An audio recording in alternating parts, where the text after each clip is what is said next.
y'all doing? This one today is about Cupidism, not Christianity. See, at the moment, this world's bedevilled by basically the impersonal and atheism on deception of Lord Shiva, who is the Lord of marriage, and the fourth class religion that you find this world order of monetary world order is under and governed by. To prove this, well, Cupidism is the I am the light, the truth and the way, which is Jesus, right, who was actually a son of Vishnu. He said he was a son, and my father, as you'd call him. Barnabas come up with the word Christianity. It was nothing to do with actually Jesus' message. St. Paul told everybody to marry, why he went against basically Jesus' teachings, and Paul was killing loads of Jesus' disciples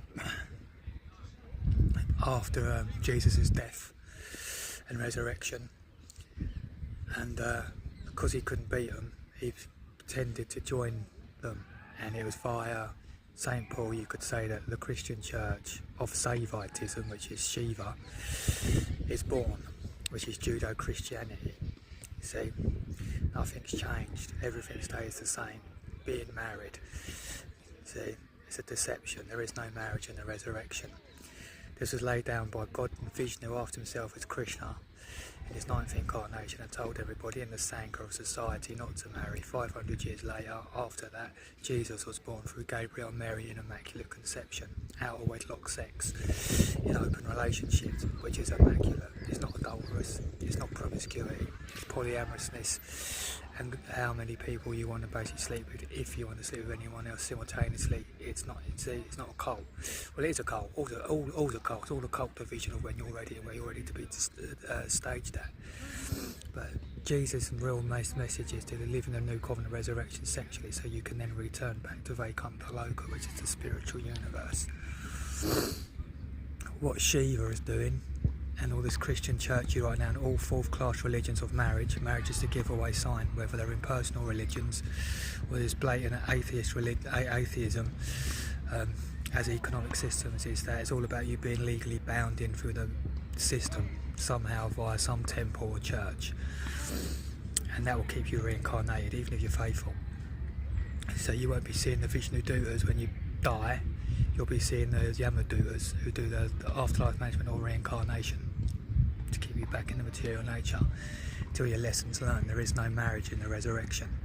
Jesus taught you this. He was showing you how to get back out pragmatically and practically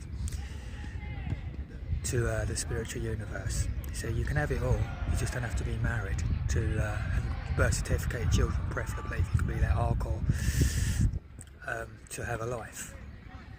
And that's where the real message of Jesus is really coming from. You see, right now, if you see this world, he'd be, not too happy that you're calling his message Christianity and you're marrying in his churches. You see, it's cross-infection going on in this world spiritually. I mean, he said, you don't ask the Lord of wind for rain, you don't ask the Lord of rain for wind. So then why are you asking the Lord of love, Jesus, in Cupid himself, the top Cupid son of all sons and daughters, to be married when it's Lord Shiva runs the department for marriage? You know what I mean? So once you understand these things, before you make that big dip into being married, if you ever get hold of this message, you hear it well, you know. And if you say you actually love Jesus, there's no part of his ways you do not marry. That's all it is.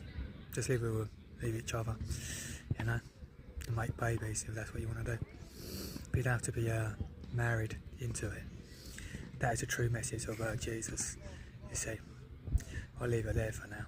Alright, have a nice day.